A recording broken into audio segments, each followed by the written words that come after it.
Hey everyone, welcome to Fragmented Festival. My name is Bethany Dickens. I'm a playwright and a theater artist from Orlando, Florida, and just so excited to be with you all tonight on Facebook and on YouTube. We're really excited to get rolling on these new plays. So Fragmented Festival was a creation of myself and Carly Coulahan from the University of Cincinnati. And we began this with an in-person event all the way back in October 2019, which feels like several lifetimes ago. And this was just a way for us to engage with playwrights that we loved, who are creating works that we really admired, and help them take their art to the next level with these specific pieces that you're going to hear tonight, but also just in general as they continue to work and grow as playwrights. So these are readings tonight. These are not necessarily full productions, but these have been rehearsed over the last several weeks. The cool thing about doing this virtually this time around is that we actually get to have 27 different actors and directors and performers from, I think it's over 10 cities across the United States, who are participating with us this evening and tomorrow night, Saturday night. Plug for that. Please tune in tomorrow, Saturday night. We'll do this again at 7 p.m. So we're just really excited and honored to have this opportunity to share these works with you and to hopefully really honor the playwrights tonight. So the format, we definitely want you all to be involved. We're really grateful for those who are watching. If you want to leave a comment, and whether you're watching on YouTube or Facebook, myself and the actors in the studio can actually see them. So if you see something you love, just give it up to the actors and the playwrights, because it's awesome to be able to see that as we're performing. It's really, really cool. And on that note, though, of the virtual, there are many wonderful things about virtual that I've mentioned, but then there are like the not so wonderful things. Everything you're going to see tonight is live theater, as a reminder. So in live theater, things can go wrong, especially when you introduce internet connections. And for those who are joining us from Orlando, where I am, there's a horrible storm coming in. So please bear with us. If there are sound issues or if someone freezes, it is what it is. We'll get the actors back on track as soon as we possibly can, but thank you in advance for bearing with us with any technical difficulties. And with that said, I get the tremendous honor of getting to introduce our first play this evening. Actually, it's not a play, just kidding. It's poetry, and it's by a very, very dear friend and a very, very good human and a wonderful poet, Leonard Peterson III. He is attending the University of Cincinnati College Conservatory of Music, where he's an acting student. He'll be a senior in the fall. And he wrote in his bio that he has only just recently started writing poetry, which is crazy to me. And I'm sure you all will agree. He is incredibly talented, incredibly skilled. And this is his first time sharing his poetry publicly. And so we're so honored that this is the venue that he's able to do that in. And actually, that's a really interesting sort of concept throughout this evening. You'll hear plays from playwrights who are very well established, who do a lot of great work, and you'll actually hear a play this evening that's the first play that this playwright has ever heard read. So we're all over the place in a really fun way. All right, so thank you again so much. In between each play, there will be a 1 to 2 minute break if you need to go grab some water or anything, but just so we can kind of get our actors sorted. So just letting you know what to expect for tonight. But thanks again so much for joining us. Sit back, relax, enjoy the show. Thanks.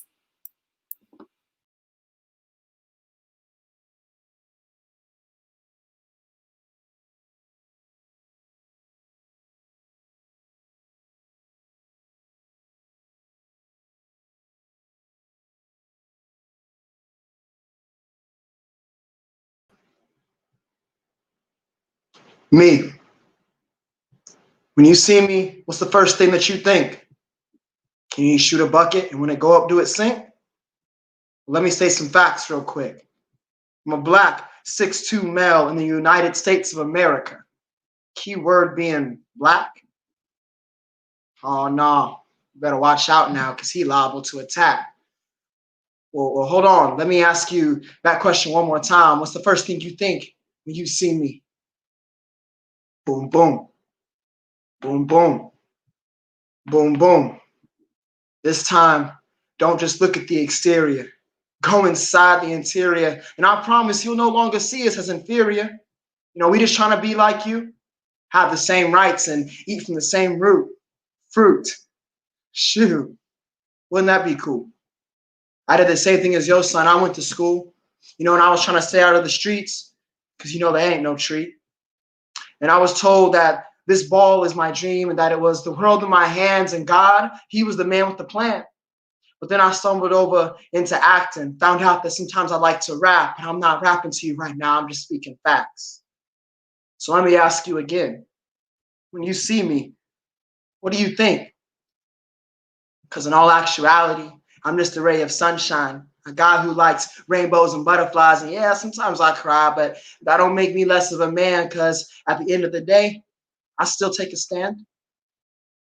Mama told me you're going to be something great, and I promised that I'm going to get her a bigger estate. Just give me some time. I'm a man. Just give me some time, because your son's on his grind. And when I'm at the top, I ain't looking back. Oh, yeah. And again, I ain't going to attack. Motivation comes from one's will to better themselves in order to find oneself.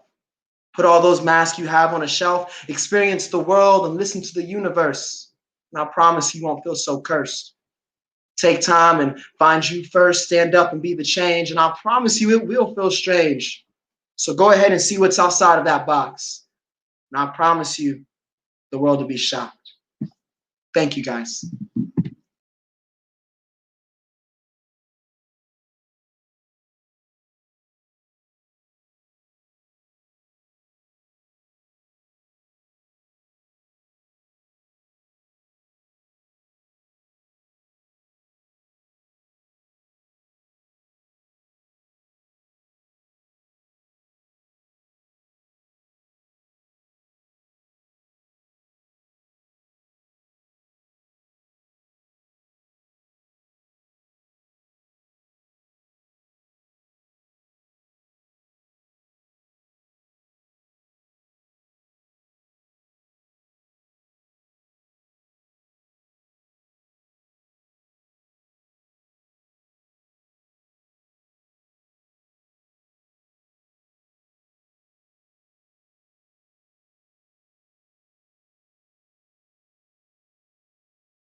Hi everybody, my name is Olivia Chant and I wrote the play you're about to see.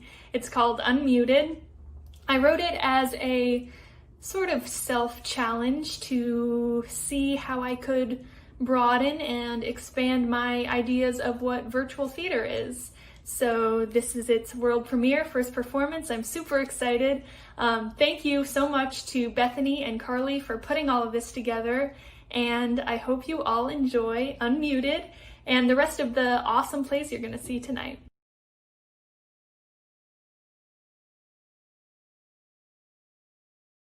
This play is set nationalistically in a Zoom meeting. Any technical issues, freezes, etc. should be handled as they would in a real-life Zoom meeting. Piper and Candace enter the Zoom. A job interview for a prominent position. A popular website.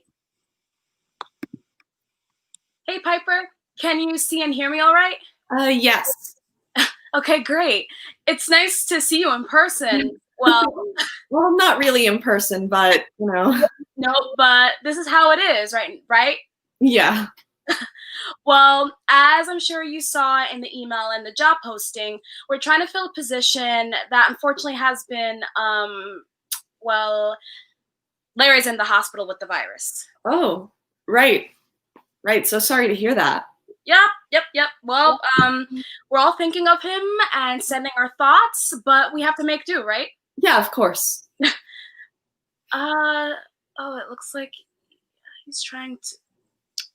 Piper, I don't think I mentioned this in the email, but this interview is actually going to be sort of a group deal. We have another potential candidate that can only make it during this time, so we're going to try to knock the both of you out at once. Is that all right? Yeah, of course. That's fine. Great. Let me just accept him into the meeting. Hey, Josh. Can you hear me all right? Oh, hello. Hey, Josh. It's nice to see you. Everything working okay on your end? Yes, everything seems to be working. Great. Great. Well, Piper, this is Josh Carr, and he's going to be interviewing with you today. And Piper, this is Keeman. Oh. Kyman. It's actually pronounced Kimon. Oh, Kimon. Good to know. Thank you. Kimon.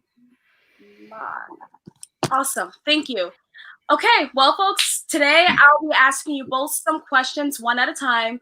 This is going to be pretty laid back, so don't worry about sounding too professional or anything. Here at Zing Thought, we really like to have fun and, kindle meaningful relationships between employees. So just be yourself. Does that all sound good to you? Sounds good. Sounds good. Awesome. All right, well, let's just get started then. I'm going to start with you, Josh. And I just have to say, I was very impressed by your resume. You have some great experience in the online journalism field, especially your most recent position at Wingo. Mm-hmm. If I may ask you, what was your favorite part about working there? Well, thank you. I have nothing but positive things to say about my time at Wingo. My favorite part, if I'd have to choose, would be communication within the workplace. Clear, productive communication is important to me. And I found that we as team members were able to create much more valuable work as a product of that communication. Great. Wow, thanks. I'm happy to hear that. And to you, Piper, well, I was quite impressed by your resume as well. In fact, I'm just noticing now that the two of you both spent a few months at WikiSense. January through April 2019, January through April. Hold on. Do you two know each other? I wasn't going to say anything. We did work together briefly, yes. Wow. I am embarrassed that I introduced you two before. It's a very small world, isn't it? Well, Piper, I see that you haven't had a steady position since WikiSense. It looks like you just had some scattered articles here and there. Why is that? Sorry. I took some time to work on myself. I did some traveling, some reconnecting with loved ones. I felt I needed the year to grow, Well, I totally admire that, Piper. I mean, I've taken many a year for self-care and self-growth, so no judgment here. But may I ask you why you chose Zing Thought as your possible re-entrance to the workforce? Oh, honestly, I saw the job posting and thought it was a sign. Not to be too bold, but this position looks like it was made for me. My qualifications, prior experience, education, even my personal interests align with Zing Thought. Like, for example, after graduating college, I spent 15 months in Belgium studying communications within 13 months. Excuse me? No, go ahead, Josh. I missed that. Did you say something months? Oh, it's not important. I was I believe it was 13 months that you studied in Belgium, Piper. I'm remembering correctly. It was 15. That's impossible, but so sorry, Candace, for the interruption. Please continue. Please. Well, now I'm curious. How many months was it? But anyway, go ahead with what you were saying, Piper. It was 15 months in Belgium. I actually wrote a song about it called 15 Months that I think you've heard, Josh. So I don't think Candace needs to hear about your songwriting, Piper. Serious right now? I'd love to hear about anything, really. But why don't we just move on? Actually, I'd love to hear from you, Josh. Kind of off of what you were saying before about communication, I'm going to give you a hypothetical scenario. Let's say one of your fellow employees tells you that a superior has been talking about you in a negative way. What would you do? Well, that's easy. I would communicate directly with the superior about what I've heard. Direct, honest, and humble. Those are a few of my core values.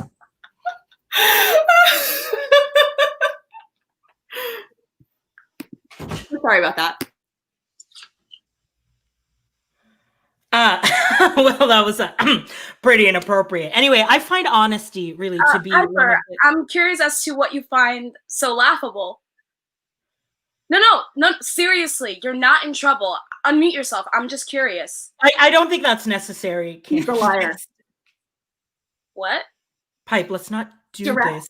Honest? Humble? He's fucking with you, Candace. I'm sorry, but that's not who this guy is. Are we going to do this right now? Why not? Because this is an interview for a job we both need very badly. Oh, shut up. You want to see direct and honest? Do you want to tell her? You can go ahead and tell her before I tell her. No, okay. We had a relationship. Oh, no. This fucker convinced me to quit my job at Wingo with him. Mind you, this was the best job I've ever had. Quit it and drive across the country in his 2004 Subaru. No, hold on. You chose to come with me. Be direct and honest, Josh. What did you do after 4 months? What the fuck?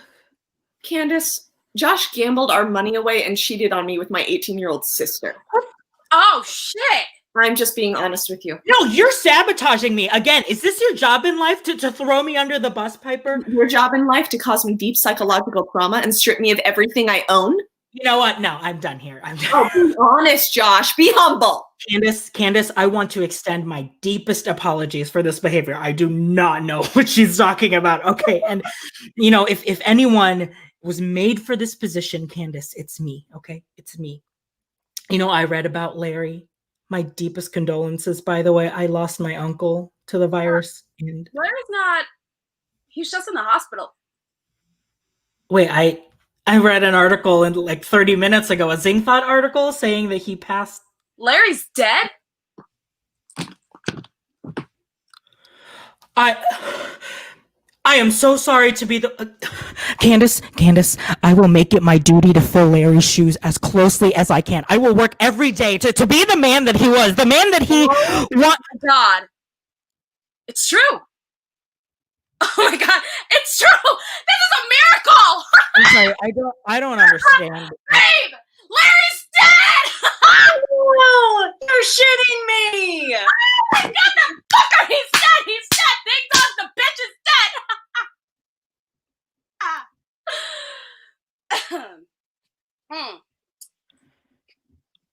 Well, I want to thank you both for your time today, and something has come up, and I'll need to cut this interview short. No, please, Candace, please don't go. I need this job, okay? I need this more than air. You can't. Miss Kimon? Yes. I want to thank you for your honesty today. You'll be hearing from us.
Ryan is sitting on the chair, dressed nicely, waiting for Danielle to finish dressing.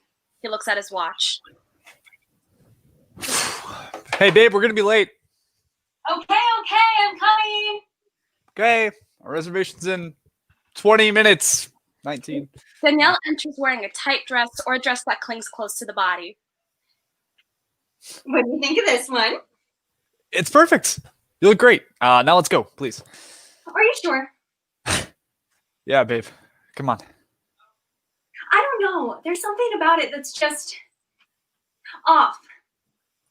You wore it a couple weeks ago. I'm sure it's fine. Yeah, you're right. I'm just being crazy. Ryan and Danielle start to walk towards the front door. Yeah, nope, sorry, I can't do this. I need to change. Danielle turns around and moves toward where she entered from. Again? Really? I'm sorry. Why can't I just wear a t-shirt and sweatpants? It'd be a lot easier. I mean, we're not going to Taco Bell here. Well, we should. Is that really how you want to spend our anniversary at Taco Bell? Would you hate me if I said yes? That's really what you want. We could get it to go and watch a movie. It'll be fun. All right, fine. I'll cancel our reservations. God, I love you. Danielle kisses Ryan and then runs towards off stage. I was really looking forward to tonight, though. Danielle stops and turns to look at him. I'm sorry. I don't know if I can handle it. What do you mean? You were fine before all this. It's kind of hard to explain. Everything feels kind of off. Okay, are you sick? Do you have a temperature? No, I'm not sick. I just not feeling myself. That's all. All right. Do you want to talk about it? You know I'm a great listener. We can talk about it later. I don't want to spoil the evening. It's too late for that. Sorry. Look, if you really see a future together, shouldn't we be honest with each other? I guess. I don't want our relationship to change. I like us the way that we are. Hey, me too. And I'm sure it's not going to do that. Really? You think? Yeah. I mean, we've known each other for so long, and I've loved every minute together. What could you possibly say that would make me change my mind? I'm on the spectrum. The spectrum? The autism spectrum. You mean you're, Yeah. Oh. You don't seem like... Really? That's your first thought? No, I'm sorry. It's not what I was... It's fine. I get it all the time. I'm sorry. I'm just kind of trying to figure this out. That's all. So what does that mean exactly for you? For us? It means I can't process information normally, which affects the way I react to certain situations. Usually I just end up in tears. All right. Well, what kind of situations are we talking about? Like tonight? Yeah, like tonight. My senses are in overdrive right now, and every little thing is setting me off. I can't even wear one of my favorite dresses because it is clinging too close to my skin and making me feel claustrophobic. And if we went out, that was all I would be thinking about. So that's why you wanted to stay in. Okay. Jeez. It would have been nice to know this a little sooner. I'm sorry, but sometimes I can't tell when these feelings are going to happen. They just do. And I get so confused with them, and it's hard for me to communicate. I'm unpredictable, and I can't watch you get hurt because of it. Look, I appreciate you thinking of me like that, but you should know. What? I have 3 sisters. I deal with this stuff all the time. Yeah, but that's... No, look, I get it. You're afraid, right? You've got baggage, and you don't want to commit to anything because of it. But you should know that I'm willing to work for this. To be with you. You know why? No. Tell me. Because I can see a life together, getting married, having kids, you and me, little baby. That's the other thing. Oh God, what now?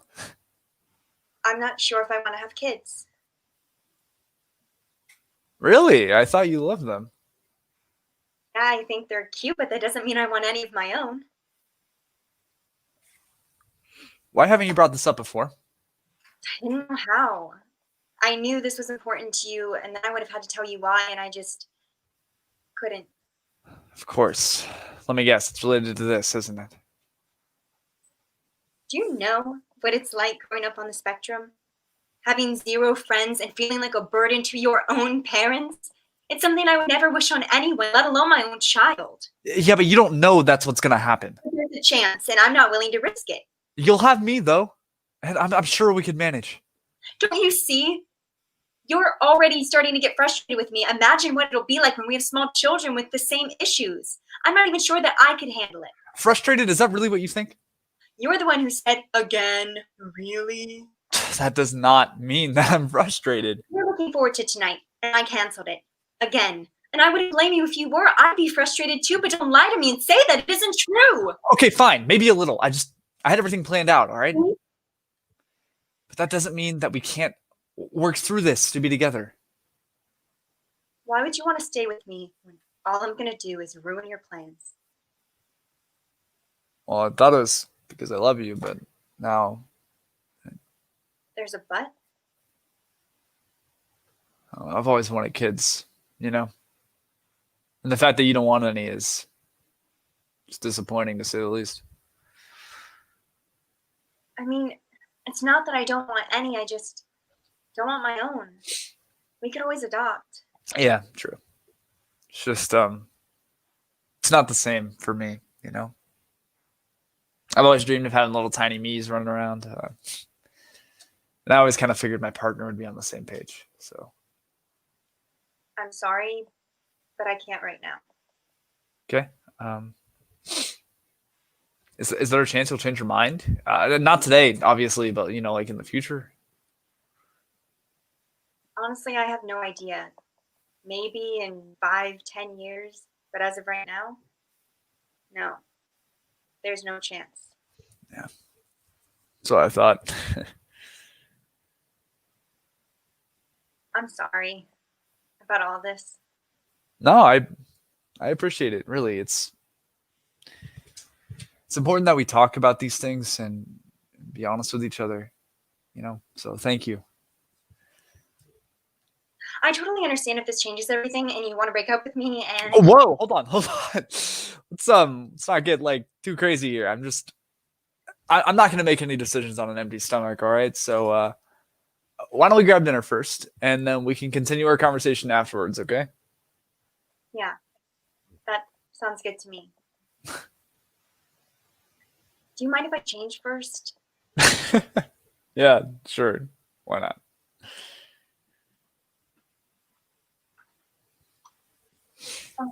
Oh, hey, Ryan. Yeah. Thank you for at least trying to understand. It means a lot to me.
Hi, my name is Bethany Dickens. I'm a playwright from Orlando, Florida, and I am really excited to be introducing my play to you tonight, Girl.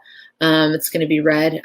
It's a really early piece for me. I wrote it probably in 2018. It was selected for the Little Black Dress Inc.'s On Stage Festival, which was really exciting.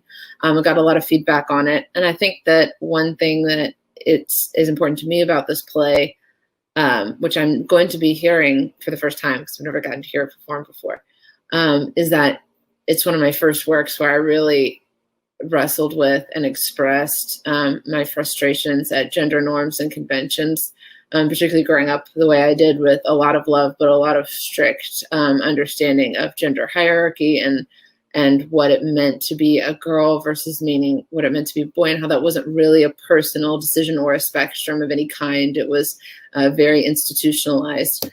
So thank you so much for listening to my words and listening to my work tonight. And I look forward to seeing it myself with you. Thank you so much. Take care.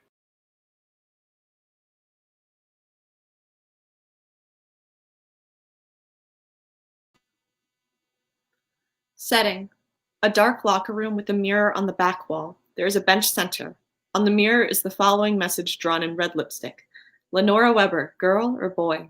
At Rise, Lenora enters in a swimsuit and breakaway pants carrying a sports bag. She turns on the light. She sees the message on the mirror. I don't understand. How does she not compete? It's complicated, Mom. Basically, her testosterone is super high. Like a man's. I mean, not that high, but yeah. She has an advantage. Saying that she can't compete, it's like cheating. Well, how is that cheating? She is a girl. She's my baby girl. I raised her like a girl. Yeah, sure. But she swims like a boy. Look, I talked to the judges. Lenore can swim in the qualifiers while the committee is making a decision. But she might not want to swim. I mean, everybody's talking about how she's secretly been a boy this whole time and crap like that. I don't think I understand what you mean. I don't care what the chemicals are doing in her body. Lenora, she's still a girl, right? We hear splashing sounds, the sounds of children laughing. Hey guys, look! Oh, Lenore's scared to come to the deep end. I'm not scared.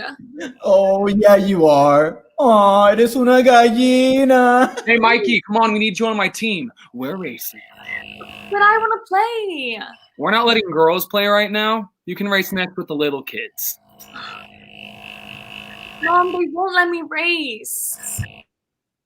Oh, baby girl. Lord Almighty, sweetheart, that's nothing to cry about. But Mikey and Theo were teasing me. Lenora, get real. You swim like a total girl. Oh no! She doesn't swim. It's more like a duck. Like a quack, quack, paddle. And Theo pulled me under. I got you. Sharks got you.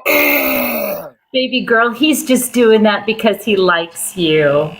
You know, Miss Jade is here and she brought her dolls. You want to play with the dolls? Hi, Lenora. Hi. I do really like your babies. This one's Michelle, and this is Tiffany. And my favorite one is this one because she has a built-in bra for her boobies. Boobies. Lenora, what are you doing? Playing with stupid dolls? Look, you want to try out for the swim team or not? Well, we gotta get training. Lenora starts weightlifting, sounds of banging metal, sounds of a gym. You know, Mikey, I think this exercise is a really good thing, but all this weightlifting, I mean, is she gonna... I don't want my baby girl to have a man chest. Mom, look, Mom, stop worrying about that. Look straight at you. Lenore's a good swimmer. Like, she's really good. Yeah, I know. I just, you know, I wish she was more of a girly girl sometimes. I was never into sports or any of that stuff. Mom, look at my muscles. Oh, my Lord, you are too cute. Let me find my camera. I want to take a picture. We hear sounds of children laughing and talking. School bells ring. Oh my God, Lenora, I love this picture of you. You look like a boss. My mom took it. She's so stupid with all that stuff. Oh my God, Theo Rawson hearted it. Shut up, whatever. How can you say that? He is so into you, it's not funny. He doesn't even know I exist. Yeah, he does. Well, I don't like him, so whatever. And you know, Theo, he's awesome. He's my friend, but you need to concentrate on two things right now. School and swimming. That's it. Okay. So, if we marry Boff Kill with Ryan Gosling, Justin Timberlake, and Theo Rawson. Shut up. Oh my God. Look, I am not trying to be that overprotective brother. I'm just looking out for you. I'm just saying, you only live once, girl. Get it? I know you think you know things that you understand, but you're just a girl. And guys, well, we're guys. They're different. I will never understand that man. Lights change and darken. Sounds of a television in the background. Lenora joins her mother. Was that Daddy on the phone? Yep. Brace yourself for a shock. He's not coming this weekend. Oh. And just so you know, when you talk to him, I was willing to take you halfway. But he still expects me to be his servant and cart you all over the city. Not to mention that I have to work 2 jobs, even the church. But no. I'm the one that's selfish. I'm the one that's inflexible. Don't worry. I won't believe him. But maybe if you drive me halfway, then I could take my bike. No. Lord Lenora, look. Honey, I'm really, really sorry about your dad. But someday you are going to learn that it's very hard being a woman, extra hard. They say it's better, but it is no different. Sounds of school, bells, laughter, etc. Hey, girl. You look good. Nice to see you, not wearing gym pants. Hello? Is that how you greet every person? Just the person I'm asking to prom. You interested? Males, they have to make it so difficult. Yeah, sure, I guess. You're the first person to ask me, so why not? Lenora turns to Jade and they both scream with joy, rushing to join. Sounds of a shopping mall music. Mom, I don't think you understand. Mrs. Weber, not to be totally materialist. But I need this new dress. I just can't wear one of Amy's old ones. Okay. I am trying to pretend like I am a 16-year-old and completely impractical because all of these cost more than I make in a year. Not to mention I have to buy all the swimsuits and everything, and now I have to buy a frou-frou dress. Mom, please. I know you like dresses and all that stuff. I wouldn't be asking if it wasn't super important. It has to be this one. It can only be this one, Mom, please. Well, it is nice that we are shopping for dresses. I haven't been able to get you in a store for 10 years without you griping. Good Lord, this boy must be very special. Change of scene, back to Weber's apartment.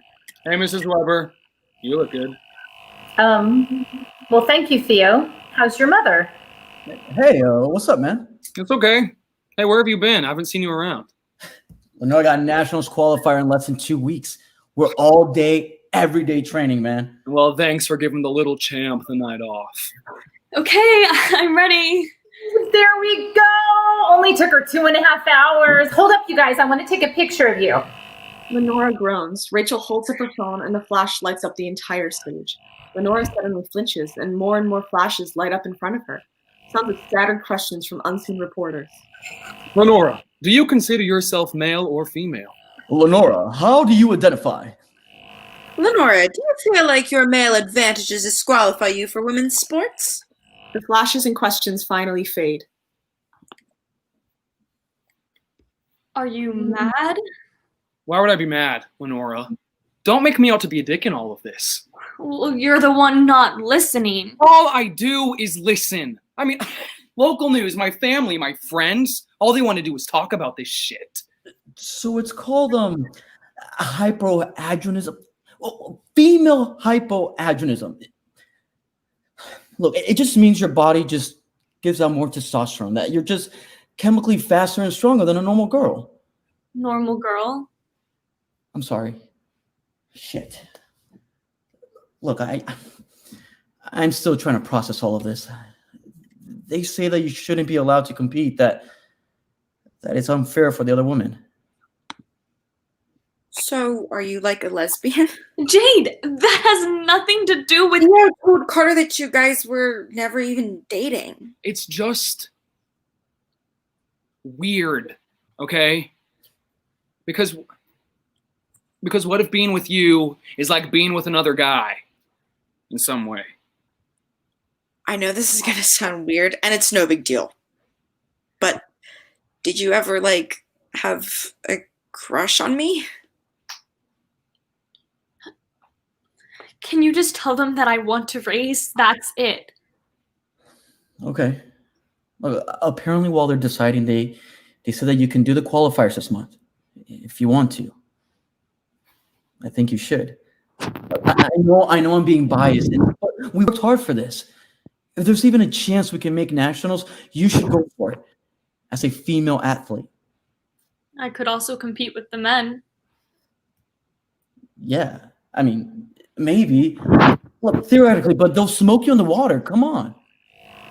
Baby, you don't have to. Those men, all those men, those judges, they put you through enough.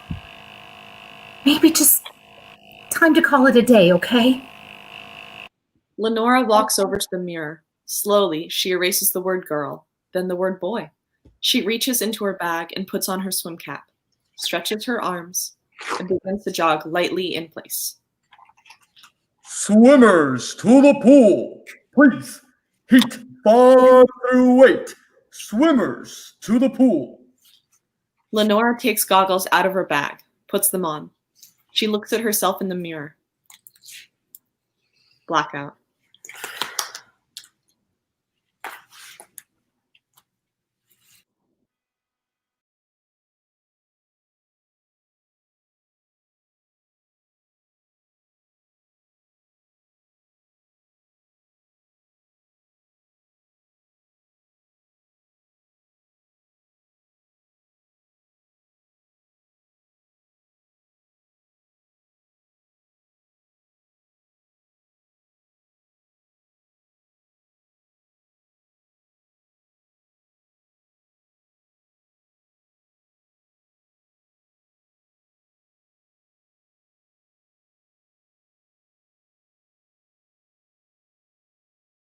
Hi, I'm Teri Foltz, and I wrote Manhunt.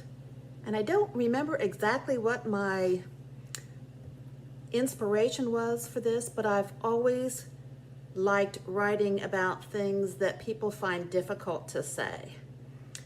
And I also love to write funny plays that are funny until they're not.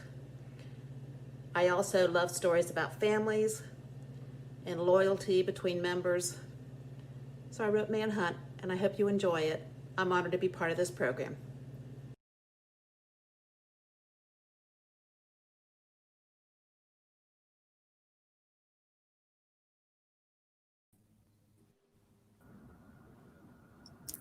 Manhunt by Teri Foltz.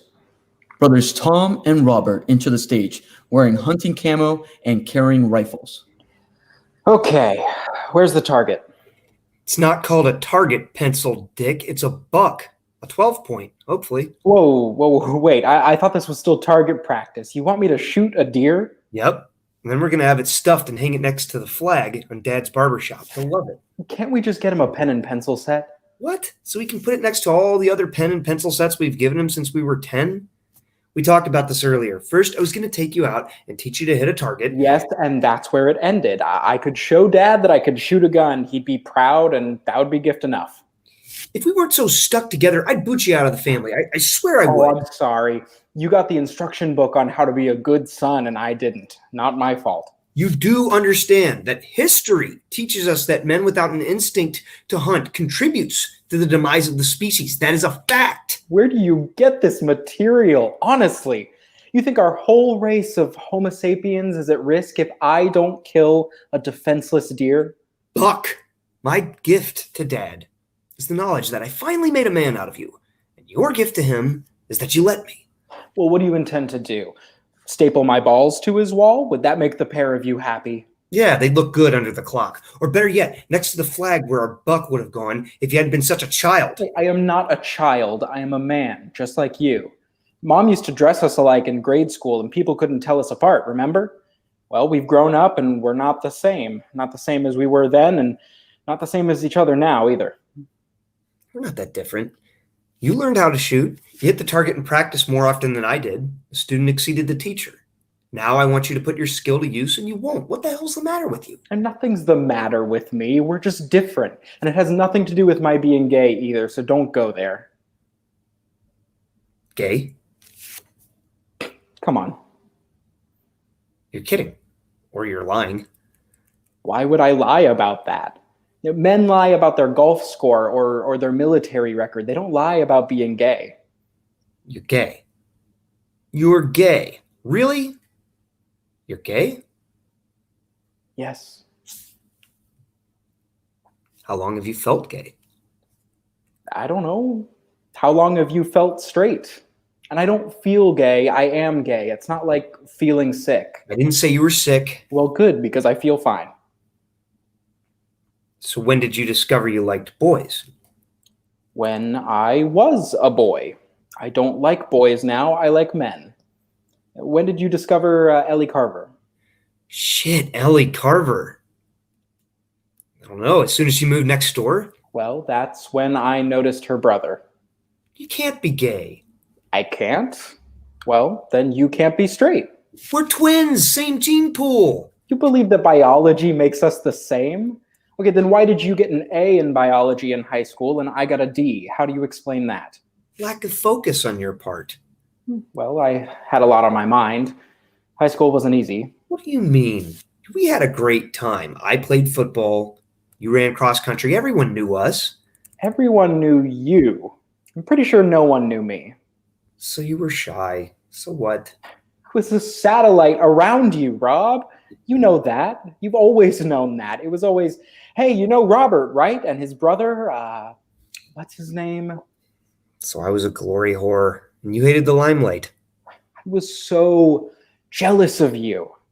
Every girl wanted you, and every guy wanted to be you. And then there was me, the shy brother. You had tons of friends, didn't you? I had a few. You went to the prom. Yeah, so?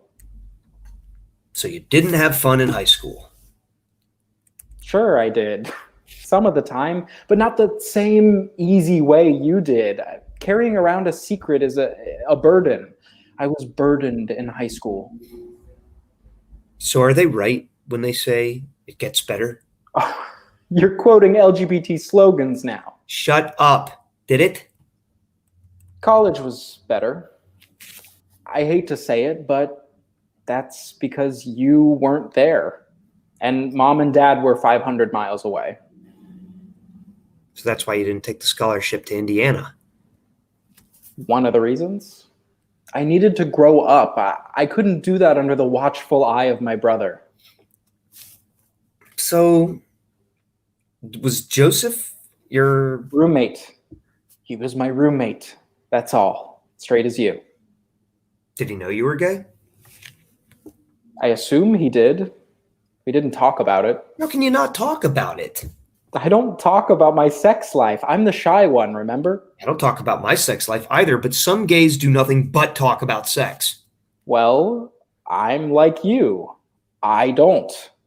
So maybe we're not so different. Do you think I'm gay too? Are you kidding me?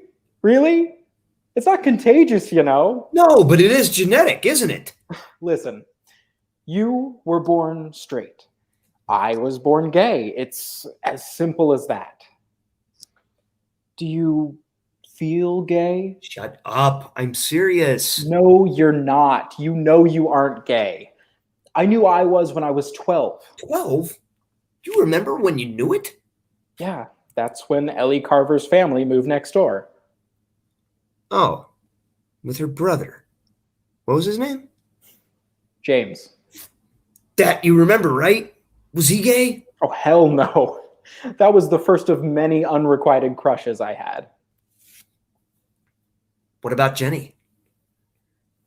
I liked Jenny. She liked me. We were good friends. And if she suspected I was gay, she never mentioned it. I think she knew, but she could also tell I wasn't ready to talk about it. Why couldn't you tell me?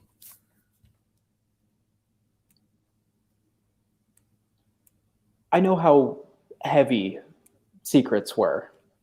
I wasn't going to burden you two. What about Mom and Dad? Oh, Mom knows. What? No way! I told her when I was a sophomore in college. And she didn't tell Dad?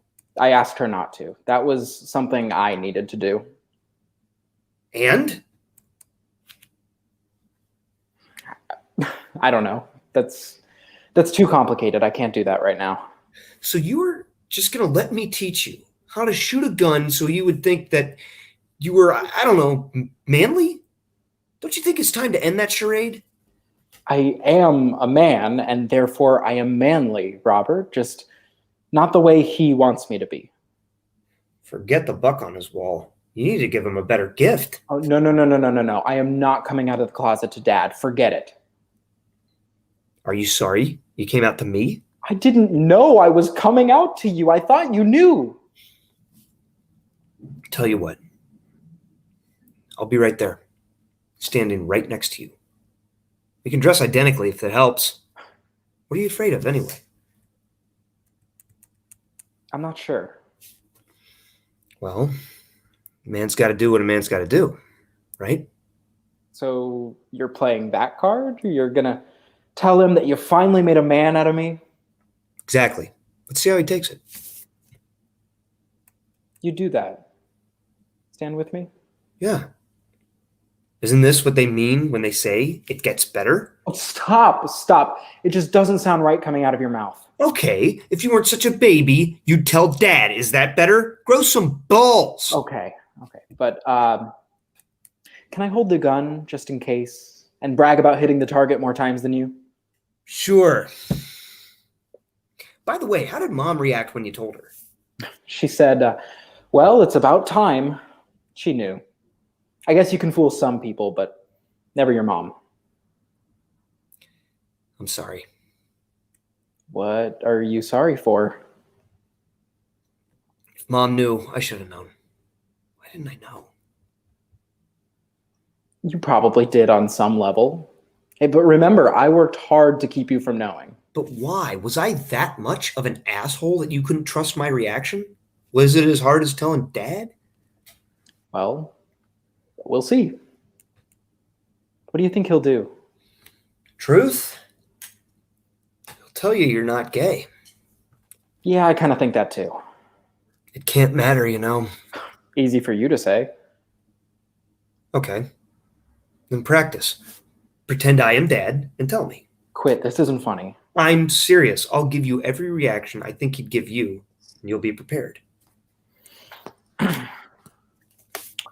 Dad, I'm gay. No, you're not. Dad, I'm gay. If Rob's not gay, you're not gay. Dad, I'm gay. It's your mom's fault for coddling you. Dad, I'm gay. You're not gay, you're a sissy. You'll grow out of it. Grow out of it? Shit, Rob, I'm 23. Not to Dad. We are both 12 to him. Right. Go on. Dad, I'm gay. Get out. What? I said get out and don't come back. Oh, God. He might, you know. Hell yes, I know. This is my nightmare. And if he does, what will you do? I have no idea. If you leave, I leave. Promise. And what about Mom? It'll take some time, but she'll bring him around. She always does. You'll have to be patient. Can you do that? And what do I do when and if he invites me back home? You go. He's your dad. You're his son. And where will you be? Waiting for the same invitation. Well, I won't go back home without you. Promise. I know that. So we wait. Yep. Until it gets better. Oh, you have to quit that, really. Fine. Back to target practice. I think I'm going to get him the pen and pencil set anyway, just to be safe. I'm getting him something he wants, whether he likes it or not. What? I made a man out of you. Blackout.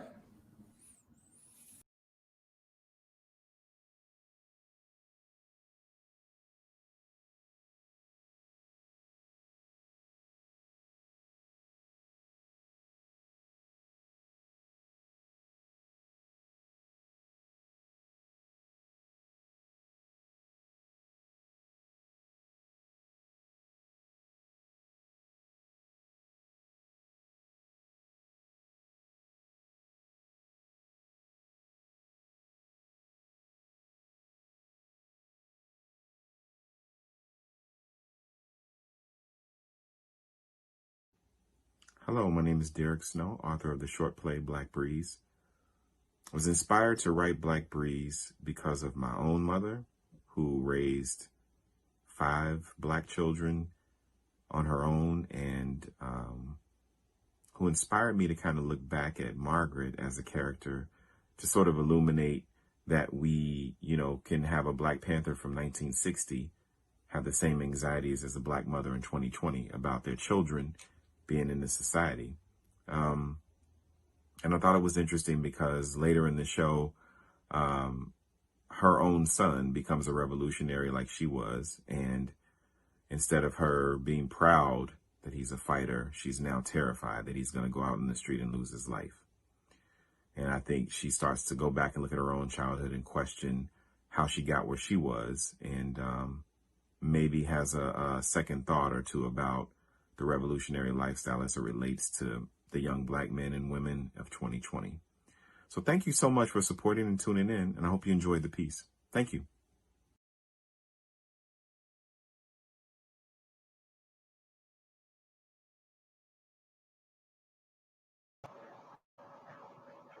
Thick lines of incense smoke move hypnotically across the room. Sandalwood. Dim lighting from a black light reveals a few African statues in the center of the room. Among the tribe sits Margaret, 30. She is as still as the figures that surround her, silent, mysterious, but very much alive.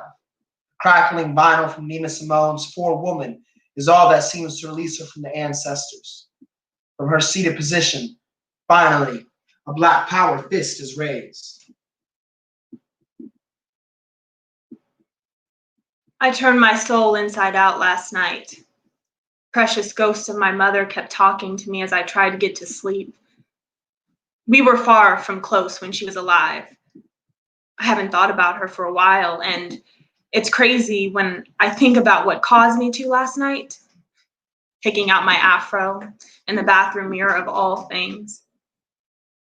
I could almost feel her standing behind me, shaking her head, that disapproving scowl, calling me a jigaboo because I didn't want to straighten my hair for school. She told me no man would want me if I was content to walk around with my hair nappy, that it was a bad mark on our family to have someone go out of the house looking like I did, that it's just not something that a Travis woman would do, I was young and impulsive then, and I also backed down easily. So I stood there morning after morning, feeling the burn of that hot comb as it took skin off my forehead, the nape of my neck, all to uphold the Travis family honor. I would endure the pain of these daily burns, and one day my Black knight would ride in and sweep me up onto a steed, all because I had nice hair. Yeah. And after all that, you know what she would say to me? You still look like your ugly daddy, but it's better than nothing. If you had the impression that my father was absent, you're not wrong. There was a constant theme of familial warfare in my youth, used as a cudgel to bludgeon me whenever my mother thought about me for more than a second. I was constantly pretending to my school friends that he was just at home and didn't come out much. I used to wonder, Why didn't any of the Travis women having babies out of wedlock ever besmirch the family honor? As far as I could tell, it was only having nappy hair that did you in. And in turn, I never felt like I could be what I felt I was inside. The soul sister was suppressed. I was always being told that my skin, my hair, my body was broken, and I could only fix myself by trying to be like someone else. I was in prison without really knowing what that was yet. And there was no way of seeking freedom if the prisoner is unaware of their bondage. So I looked hard and long at myself, and I saw that I was locked away. I always thought that freedom would look good on me, that I would wear it well when I could afford it. But I didn't yet know exactly what it looked like. Wouldn't have known if it was right in front of me. It didn't take long, I soon found. So I had my mother's voice in my head, and I couldn't buy 5 minutes of sleep, tossing and turning. The unfortunate thing about insomnia is that one never gets a chance to believe that magic has happened around the corner while they are away. You're always watching, always thinking. Where, then, is the dream? Especially when you hear the memories of your mother calling you ugly through the walls of your bedroom. Somebody told me once that there's nothing wrong with not being famous before you die, but there's everything wrong with no one remembering that you even lived in the first place. That's why I became a Panther. To live and die with purpose. To never be forgotten again like my own family had once done.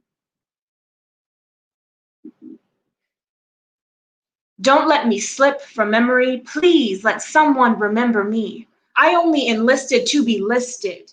For once to have evidence that my battle made sense, less not more, but I understand that war comes in many forms and suddenly the anonymous like me become real.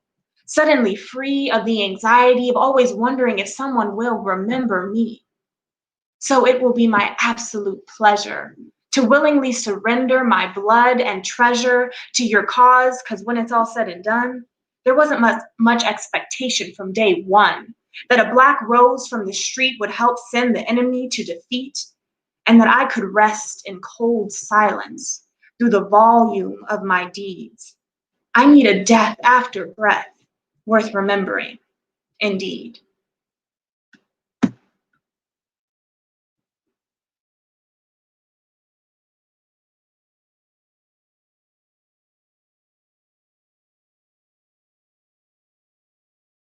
Wow. Well, enough said. Thank you all so much for joining us. That was our last play of the evening. Thank you all again so much for coming. Real quick, I just want to thank all of the artists who participated in this. Y'all have no idea.